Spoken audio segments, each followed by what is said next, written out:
దేవుడు సంసోనును వారికి ఒక బలాఢ్యుడిగా వారిని విడిపించడానికి నియమిస్తే ఆ సంసోన్ని పట్టుకొని సంకెళ్లతో కట్టి తాళ్లతో బంధించి, నా ప్రియమైనటువంటి వాళ్ళ నిరవంజి సువలతో అతన్ని కట్టి పడవేసి తన యొక్క జీవితంలో అతన్ని బంధించి ఇశ్రాయేలీయులను జయిద్దాం అనుకున్నారు. కానీ నా ప్రియమైనటువంటి వాళ్ళరా, అతన్ని బంధించడము వారి వల్ల కాలేదే.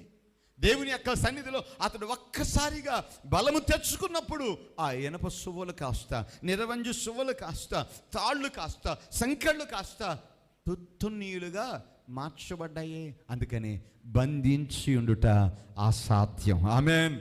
అంటే శాంసోను దేవుని యొక్క చేతిలో ఉన్నంత వరకు, శాంసోన్ దేవుని యొక్క ఆలోచనలో ఉన్నంత వరకు, శాంసోన్ దేవుని యొక్క నడిపింపులో నడిపించబడినంత వరకు తనను ఏది బంధించలేకపోయింది. ఈరోజు